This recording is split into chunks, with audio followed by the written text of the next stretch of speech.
Hi guys, it's me again. Another unscripted, unplanned blog, or video blog or vlog, whatever they call it. I'm gonna call it VBlog. Just gonna make it my own name. So another unscripted, unedited VBlog. Just to talk. Um, People say I'm too deep. They say I think about stuff too much. They say I say looking into it too much. It's not that deep. But I totally disagree. I don't think anything is surface. I don't think anything is.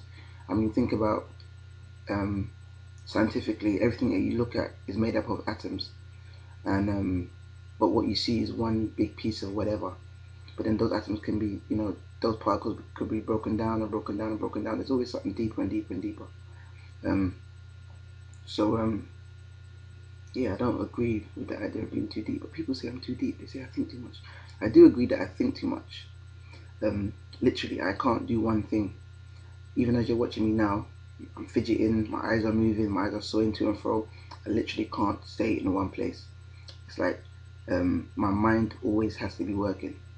The only time I actually get to rest is like during my sleep.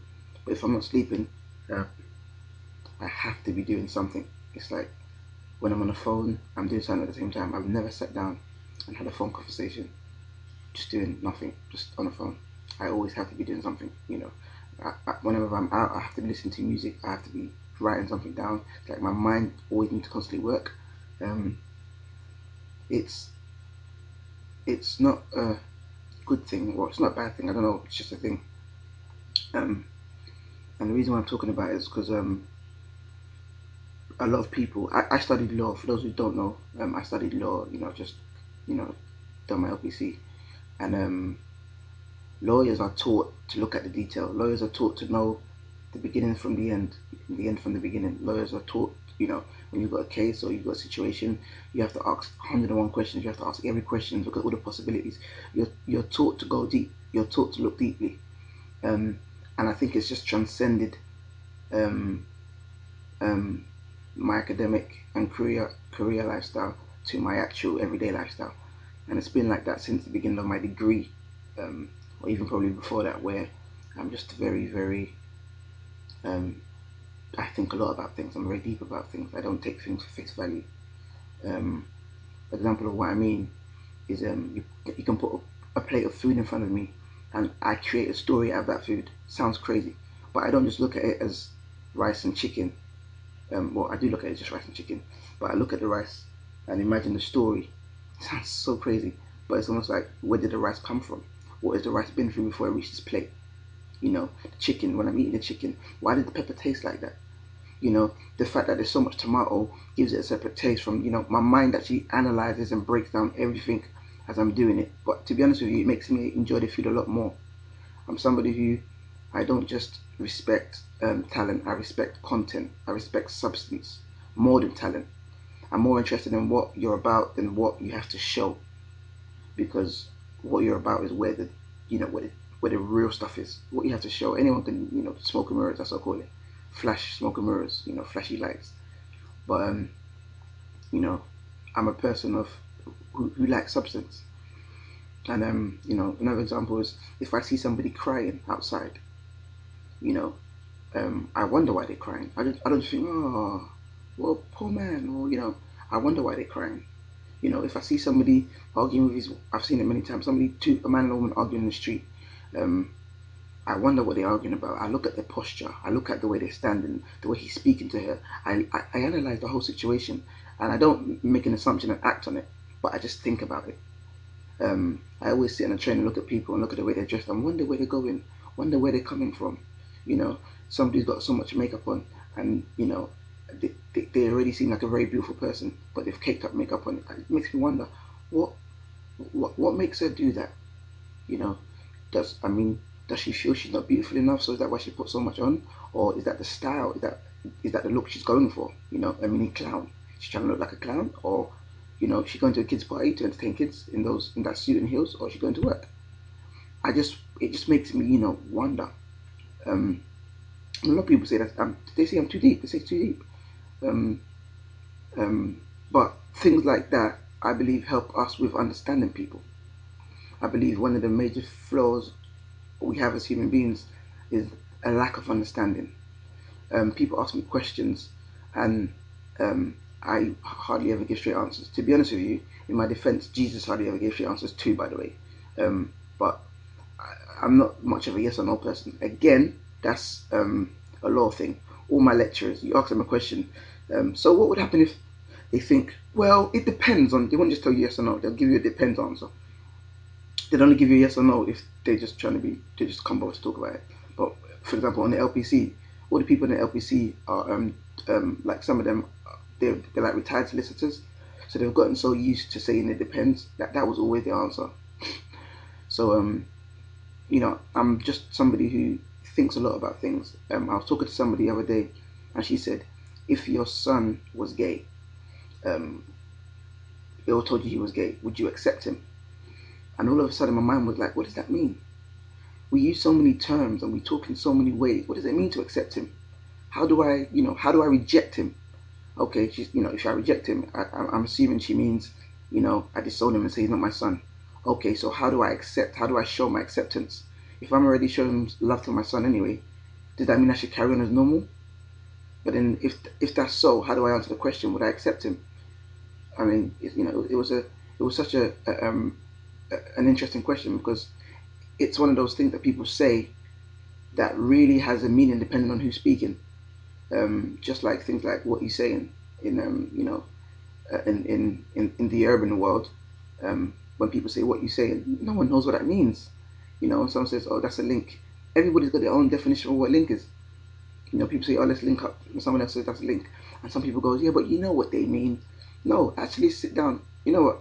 Find 4 or 5 people that are not in the same circle and ask them what they think cheating is. It's so interesting what people think cheating is. Some people think cheating can be done verbally. Some people think cheating is done mentally. Some people think cheating is only done physically. And it's so interesting how so many of us, because of those different mindsets, fail to understand each other. And because we fail to understand each other, we fail to communicate accordingly. And there's a rift. How many people have had issues with people, and it was all because of a misunderstanding? Oh, I thought you meant this when. Oh, I thought you did it because of.